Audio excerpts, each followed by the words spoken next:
can if they wanted to. Could have tweeted that. Nobody would have. We'll wait. I know. Wait till you have an audience. Yeah. I don't want like my brother logging in. And I'll have my stalker watching. He'll be talking about like, hey, where's Batman? Where's God. Batman in all of this? I hear about Ra's al Ghul's. Where is the Batman? And I'll be like ignoring him. So there's really no reason to have anybody watching this. However, it's live. This is a podcast that is currently live. You're probably going to be paying attention to it while it's been recorded like a week later. Hi, I'm Evan. I'm Allie. We both write for theyoungfolks.com. Evan's what? Yes. Oh. Evan's covering Arrow. Season 4. Season 4. I'm covering The Flash Season 2. Yeah. And because these all have a connective tissue, we're talking about them simultaneously. So this is the TYF DC Debrief. It's really only a debrief in that we just watch a lot of TV. Unemployment will do that to you. Nighttime employment will do that to you too. So winners. But yeah, so this week saw the season 2 premiere of The Flash and the season 4 premiere of Arrow. Yeah. I had pretty positive reactions to both. As did you. I didn't expect the season 4 premiere of Arrow to be as strong as it was. Neither did I. The Flash was as consistently good as it has been. I really liked The Flash. I know some people thought it was they thought it was good, but kind of a step down in quality compared to season 1's premiere. Really, do tell. But I thought I thought it did everything that needed to be done for an introductory episode. You know, like we had to be brought back into the group dynamics and what's happened and why they splintered off. We needed to know about Ronnie, and we needed to see what happened when what was like the dark hole or the wormhole kind of opened in the sky. Oh, but yeah, I think it was I think it was smart of them to break it in to the regular narrative like 6 months later and then like piece in what happened. I think if it had just come back and we had just seen what happened immediately and then the rest of the episode, it would have like ruined some of the momentum. So I thought that was really good, and I also thought it was the best Grant Gustin's been like in a consistent episode. You know, sometimes there's some highs and lows, but I thought he was really good. And I don't know, I thought overall it was fun. I thought the stuff with the dad at the ending was a little rushed. Yeah, it was rushed, wasn't it? They did all this build-up. I thought they were going to keep him in jail. Yeah, I thought he was like going to die 10 times last season. I still am not sure that he's going to live the season, but and somebody pointed out that they thought maybe he was sick and that's why he's leaving, because he like coughed. You know what and I was thought? Like, oh my god, like Doom. You know what I thought was I found the entire thing weird only in that. Are we calling our villain? Are we calling our Reverse Flash? Are we referring to him by Wells or by Thawne? Because they go back and forth. So it is fake Wells. Fake Wells. Yeah. He leaves this note, a confession, and I found the entire action of that character to be really strange, and I wonder if it's purposefully misleading. And I almost wonder if the intentions of Barry's dad are not what we think they are. Like, I almost wonder, like, could he be a bad guy? Could he this? I know. Could he be the I've also wondered that too.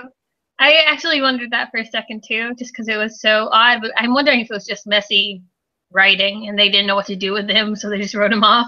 But I didn't think the Wells thing was out of character. Actually, that was like a chill-inducing moment for me as somebody who loves the character. Oh, I get chills when he's on the screen. Yeah.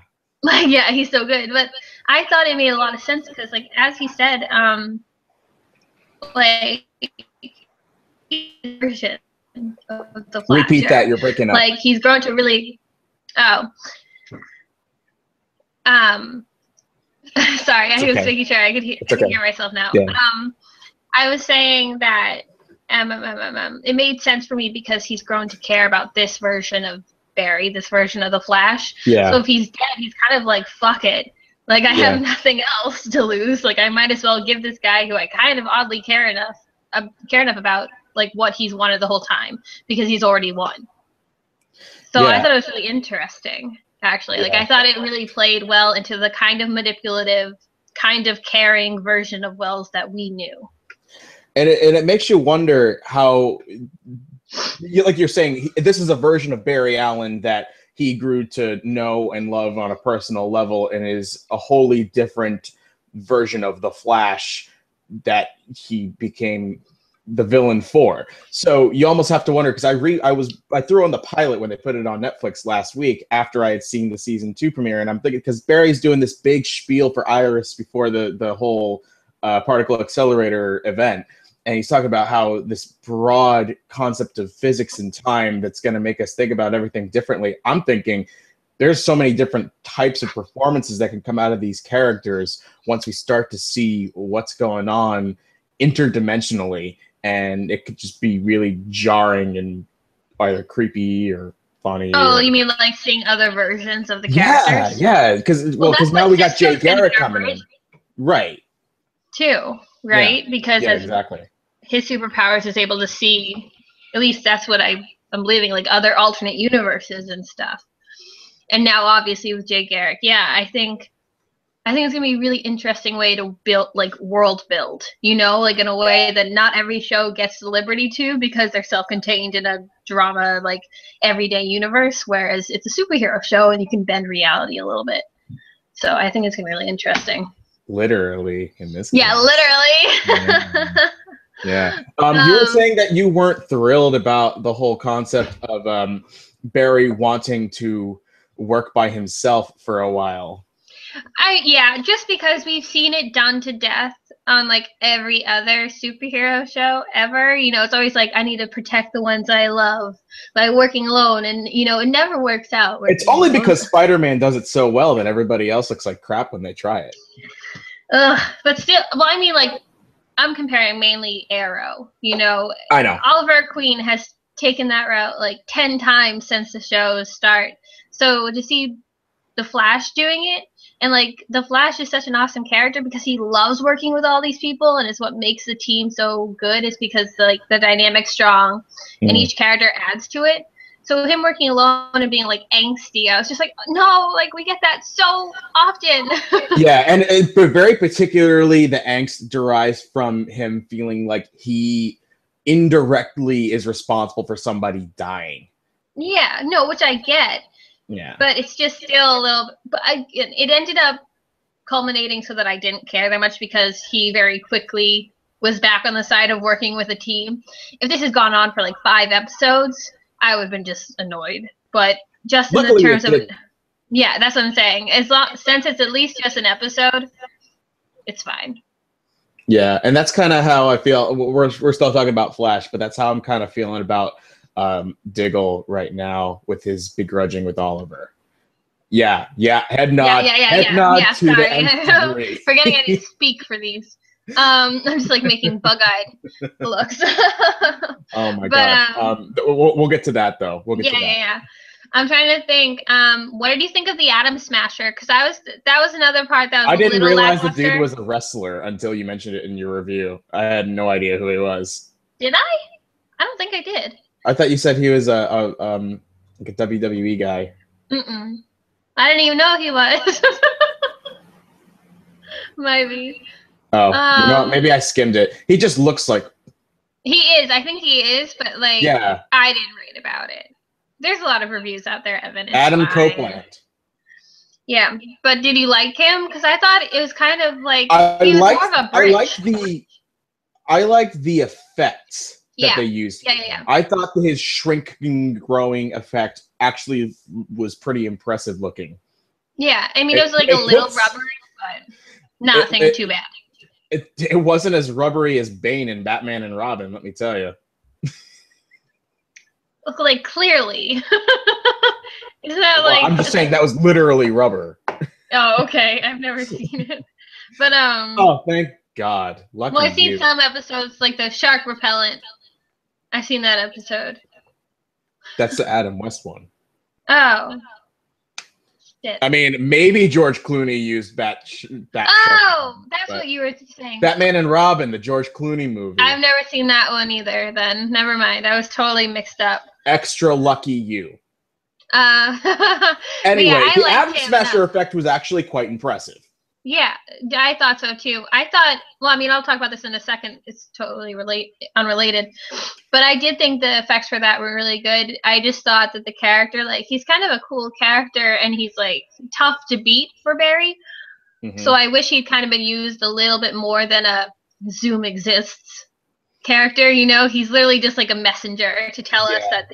So it's The fine. harbinger of the terrible future. Yeah, but I wanted to say, speaking of VFX, the Singularity special effects were amazing. Like the dark black hole or whatever it was.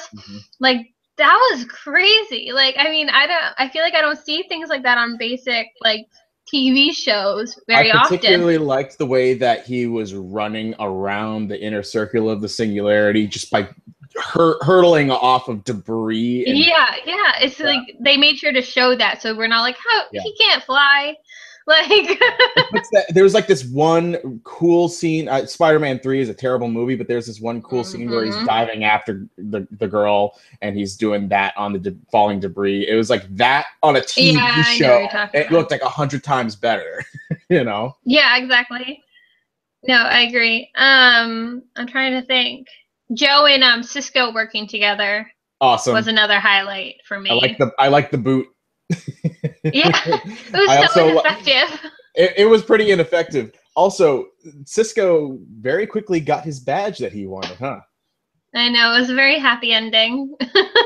Yeah. But yeah, I really liked it. Overall thoughts for the episode? It was the Flash. I liked it. I like seeing all the characters again. You know, I just thought that the ending with the dad was a little rushed, and I wonder if they're trying to keep something open-ended or if they just want to get him out of the scene. Cool setup for our villain that we probably won't see for a little while. I'm probably not going to miss Ronnie all that much. Yeah. I just kind of wish he had taken like Caitlin with him. She's like the only character I don't really like. Is she kind of boring, you know? Yeah, it's just like I don't think the actress is particularly good, and she never really interested me as a character unless she's like with a group. So I don't know. Maybe I'll change, but like, yeah, I'm not gonna miss Ronnie. Yeah, that's the challenge of being the prudish character. So we'll see her evolve, I'm sure, when the time is right. Hopefully, yeah. She could be getting her own superpowers too. Is Ronnie as Firestorm supposed to be on Legends of Tomorrow? I can't remember the trailer. I don't think so. I think Victor Garber is, and then somebody else, like a new cast member. So I think either Ronnie might be going into the other alternate universe, and might be coming back, because I'm not convinced he's dead, but I don't think he's on Legends of Tomorrow. He could just be floating around like, what is it, Matthew McConaughey, just like in nothing space. In what? In Interstellar. Oh, I never saw Interstellar. Oh, come on. Evan, I skipped that one. Okay, that's fine. Too long. Let's move on to. Do you feel like the Flash was just so consistent in the episode? I feel like there's more to talk about with Arrow and there is more to talk about Arrow because more things changed. More things changed. More things surprised us. More things made me go like, what? Yeah, I overall really was surprised about it, but I don't know if I was just so charmed by Happy Oliver, like baking, that it kind of masked some of the issues. Did you get my Snapchat? I think I did, yeah. You have failed this omelet? I kid you not. I paused that, sent a Snapchat of it, and I proceeded to laugh as quietly as I could because everyone was asleep. Because it was like 7 in the morning. It was really some awkward like flirting going on between them. But there always has been. You know? I know. That's the thing is like, as much as I enjoy Arrow, it's just that Stephen Amell, he is a class act. He's a nice guy. I just shared a post where he commented on. Yeah, I saw that. Yeah, that was awesome. But he's not like a great actor. No, but I think he's just about as good as everybody else on the show. Like, I don't think anybody on the show is like the bright star of acting. I think Laurel probably gets the closest, but again, she's given such shit things to do half the time that it doesn't matter. Or Daddy Lance. But Daddy Lance, Paul Blackthorne. he's really good. Well, now actually the guy who's coming on and playing Damien Dark is gonna like make everybody look like, I don't know. I feel like he's such a good actor and he's been on so many really good shows that it might have been a bad choice to hire him. He might be too good. I already like it. Look, I mean, I liked him. The first thing I saw him in was in Captain America. I've seen him on various shows, but like he is Dum Dum Dugan. I've seen him puts that mustache on. Yeah, he's in Band of Brothers. He's on Suits. My dad likes Suits. He was on Justified too, which was like one of the best reviewed shows. Yeah, the last couple years. He's so good. I like that they weren't afraid to just throw us into who the villains are for this season right off the bat. I love that magic is involved. Yeah. I really think it's going to make the way they deal with everything on this show flip completely upside down. It makes it more interesting to me because, you know, for the last 3 seasons, like Oliver might lose a fight, but it's usually because he's like incapacitated in some way. Like he like is pretty unbeatable in terms of skills. If you added magic, like it's a completely new element, and now I don't know, it's like, you know, you're going to be more worried for him as character, along with Thea and Laurel and Diggle fighting, because this isn't something that they can just like shoot down. Yeah. So I think it's going to add like the fight scenes are going to be more interesting. That particularly came across in the instance that he just stopped the arrows, like right. And even though it's an effect that we've seen plenty of times, it's vital as a character moment for Oliver as the arrow.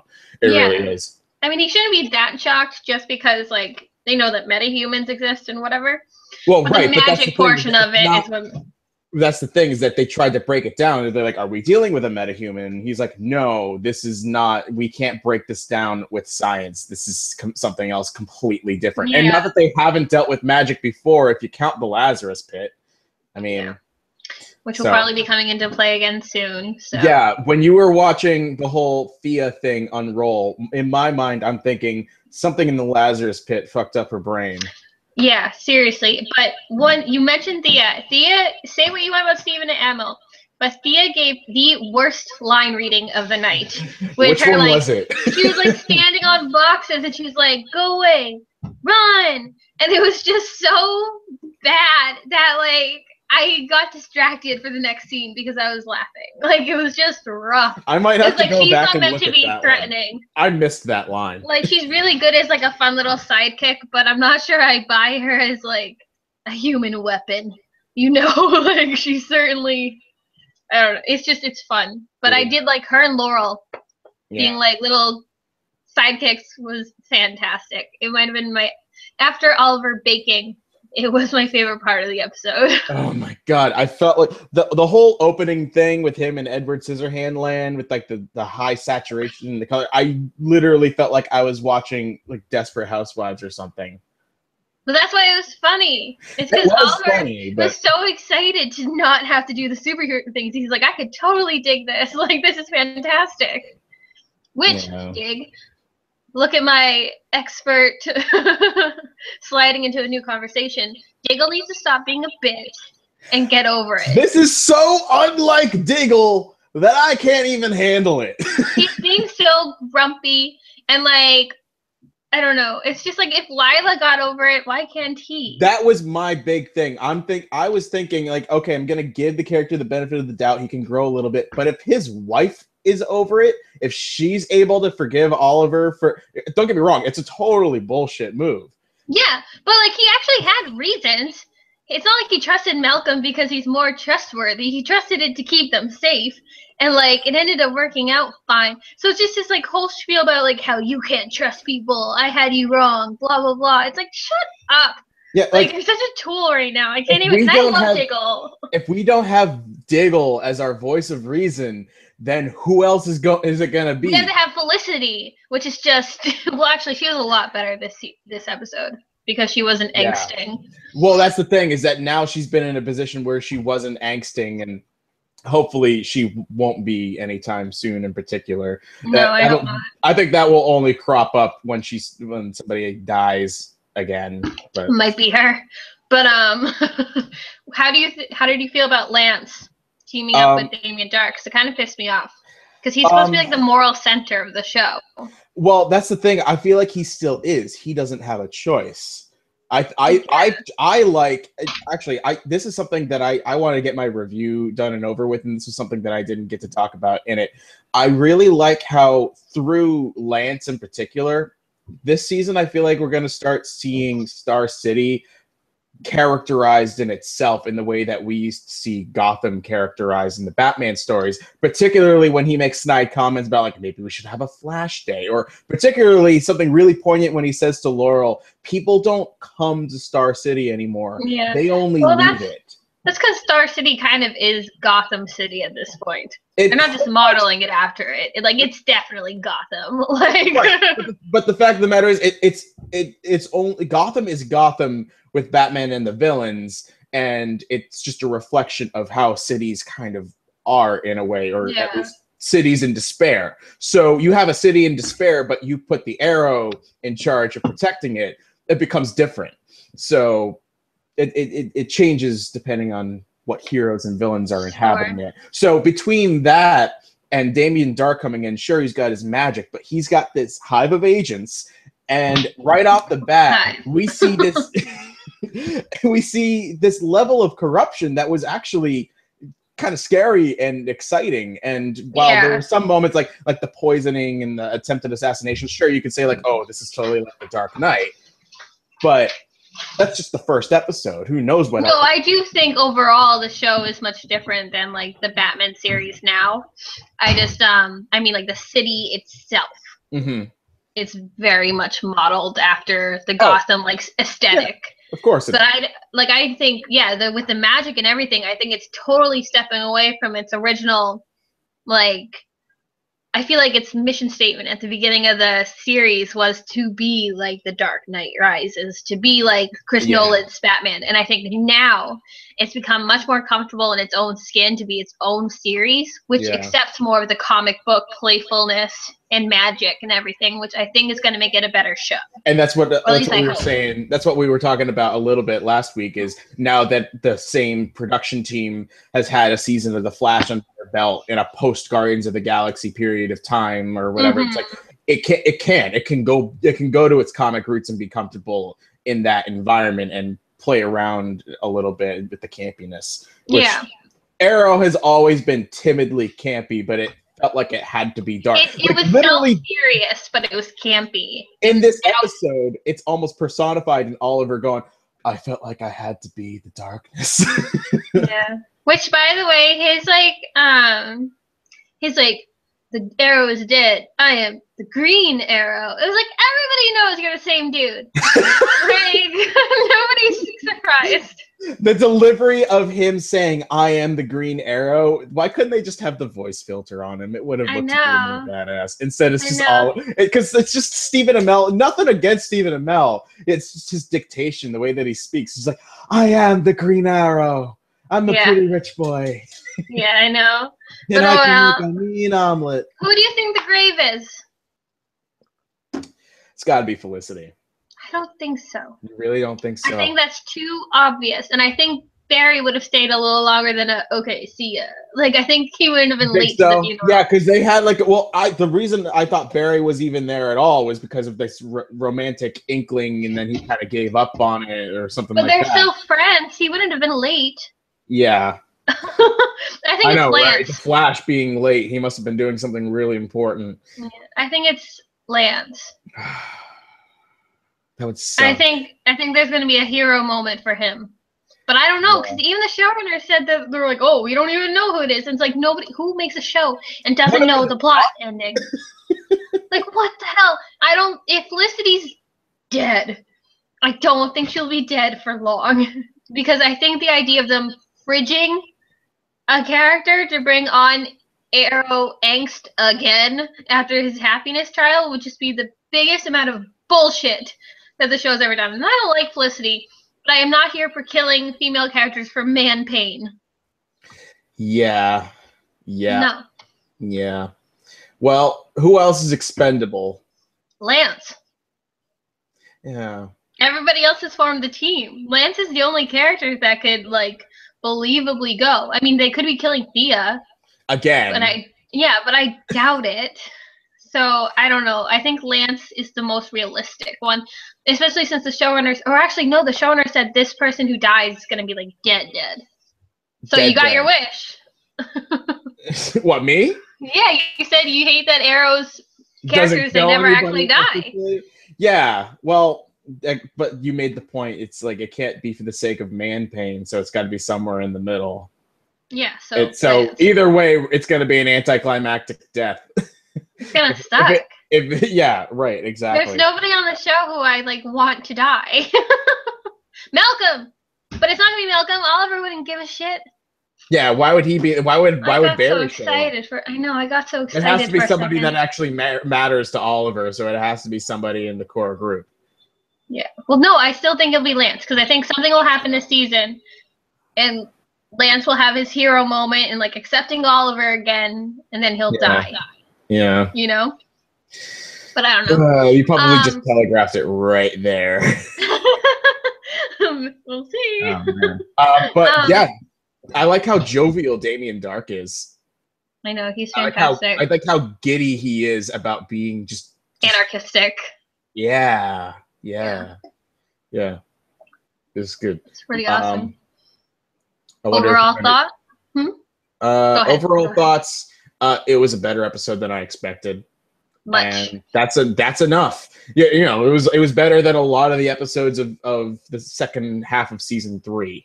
Yeah. Did you catch the Hal Jordan Easter egg? I didn't. Did you want to talk about Easter eggs for a minute? Well, this one's a pretty significant one just because it could mean a Green Lantern series. I must have missed it. It was in when Oliver got drugged by Waller. In the he grabs a pilot, and there's one of the pilots has a Jordan name on his suit. Interesting. So we'll see. It means it's not Diggle, but whatever. I don't know if we'll see him again. We'll see. I mean, it seemed like a significant.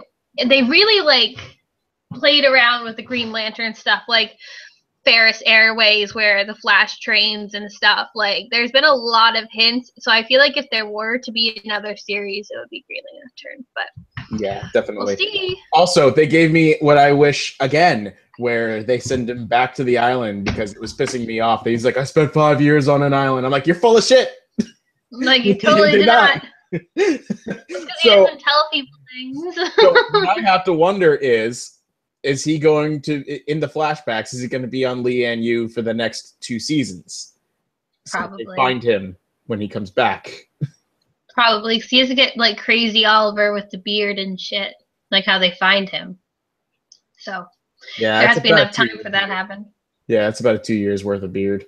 Yeah. Not that I would know, but I'm guessing. I'm just guessing too. We'll ask the hair and makeup guys. Yeah. Yeah, that's about all it for the show. I had 2 DC related things that I wanted to quickly poke your brain about that I thought might be relevant. Go for it. But did you have any other thoughts on Arrow before I jump to it? I'm excited. Yeah. I'm excited to see how I'm actually looking forward to watching the rest of the season now that I know where it's going. I'm engaged. Okay, first things first. Did you see, because it's New York Comic Con this weekend, so there's a lot of DC stuff going on. There's a lot of Batman Superman stuff. I'm just talking about like the TV animated stuff because that's all I really care about. But did you see that The Killing Joke might get an R rating, or they're open for it being an R rating? The animated adaptation of it? Yeah, the one where Mark Hamill said he would come back and play the Joker if they made it. Right. Yeah, it might be R. I don't know if you know anything about The Killing Joke, but it's about his like origins. I own it. I own it. You do? I've read it several times. I mean, I kind of hate parts of it, like the stuff with Batgirl and the gimp suits. Yeah. So there's a portion of me that's worried with the R rating that means that like rape is going to happen and whatnot, which would be really frustrating, especially because that's like in her being paralyzed and whatever. But I don't think it's also cool. There's no rape in the thing, so if they're just going to do I thought she was assaulted too. No, he just shot her in the spine. Why didn't I could have sworn I read But, something. I was but reading on the Mary the, Sue. the graphic stuff mostly happens when he's basically torturing Gordon. Okay. But Yeah. still, it still like it always made me mad the idea of this like powerful character being shot for again. The only thing is when they adapt it, I want them to leave the whole thing, the whole ending of it. Have you read it? No, I've read. I was just excited that Mark Hamill might be coming back because again, I'm watching the original series right now. So the big deal of The Killing Joke, it's a very short thing, so it doesn't ruin it for you. The whole it's not a problem. So the whole appeal of The Killing Joke is that it's the story that leaves it ambiguous of, is this the point where Batman finally just chokes out the Joker and kills him for good? Okay. And he makes Batman laugh. Oh my god. Yeah, so it's a really classic imagery. The hardcover version I have of it is like the silhouette of Batman just like got his hands around his neck. Yeah. So you just they leave it ambiguous on whether or not he actually kills him. I just think it's interesting that the first superhero, like obviously not counting things like Watchmen or Deadpool or whatever, like the first DC comic book like adaptation that's gonna be an R-rated or has the possibility of being R-rated. I wonder if they would go through with that. Movie. I wonder if they would go through with that. Yeah, me too. Because I feel like, I mean, no, it's not like any kids are gonna be watching it anyway. If it's PG-13. I think it would be, if anything, it would just be for like nudity and blood or something. Yeah, well, that's probably it. Yeah. But yeah. So I wanted to mention that, and then because you posted about it, the fact that we're getting a Justice League animated TV series. Now, I don't know if that's official or not. It is. Basically, the news, it is. Okay, because the photo that I saw was like a wall of posters of... Yeah, it's coming out probably still not until like 2016. Yeah, so there, among that is like a new Bugs Bunny show and a new Tom and Jerry show, so we'll see how that stuff turns out. But yeah, I was on comicbookmovie.com and I scrolled down to the comments and like half of them were like, Young Justice Teen Titans team or bust. Yeah, I know. If it's not them, don't do it. I still want it because again, I love those series. I own one of the seasons of Unlimited on like Blu-ray. I love it. So I'm excited as long as it's like, and okay, Teen Titans Go is fine for what it is. And my little sister just thinks it's the funniest thing in the world. The 7-year-old sister. Yeah. But I don't want like a Justice League Go. Okay, I don't want to be teased and think I'm getting a new series and then find out it's like that. Yeah. But yeah, so I thought that was worth mentioning in our DC debrief. No, totally. Yeah. And yeah, I like the idea of if we're gonna cap off these episodes, we may as well talk about a little bit of news in the genre and what they're doing with the animation, with the movies, if we want, or with the TV shows. So if you're watching this or if you're listening to it, and you come across any news, send it our way. Put it on Twitter or yada yada yada. We'll probably talk about it. Yeah, definitely. I love talking about the DC stuff that I'm actually interested in. There's plenty of news going on about it in the last year. It's not all Marvel anymore. So they're finally getting their balls rolling. Yeah, and hopefully in smart ways. We'll see. Well, we'll see. If it's not in smart ways, then we'll just have more to talk about. So yay for us. Yeah, positive spin. Totes the goats. All right. Well, any closing notes? No, I'm excited for the new episodes next week, and that's a good feeling. So that is a good feeling. And then we got coming in 2 weeks. So yay! Everybody tune in. Okay. Yeah, CBS. It's adorable. Tune in. Support women in DC. Yes, thank you. It's CBS, so it won't get canceled. So. Don't jinx it. Okay. I'm knocked on wood. I'm crossing my fingers and my toes. So, all right. So that's it. This is the TYF DC Debrief episode 1, where we covered The Flash season 2, episode 201, The Man Who Saved Central City, and we talked about Arrow episode 401. The Green Arrow. So this is going to be an exciting season of superhero TV, I feel like. So that's good. So You can tune in. You can watch us on Google Hangouts live when we record or talking about it on the weekends. Allie and I review the episodes in written format Tuesday nights and Wednesday or whenever we get to. Every week, she and I are reviewing the shows, so you can read those and you can listen to this. And this is going to be archived immediately to our YouTube channel, TYF Official. And we are now on iTunes, which is really exciting. That was like the highlight of my last week for me. So you can literally search TYF DC Debrief, or you can click on the link of wherever you found this, and it'll probably take you to the iTunes store. And so it can go right to your phone, right to your iPad, right to your laptop. If you hate Apple, you can do it on a PC or a Zune. We're giving you options. Do people still use Zune? Ask Quinn if he still has a Zune. I don't even know what that is, man. Okay. What is that? I'll ask. A Microsoft iPod. I thought Quinn used to have one. Oh, maybe. I have no idea. Professor Zune. But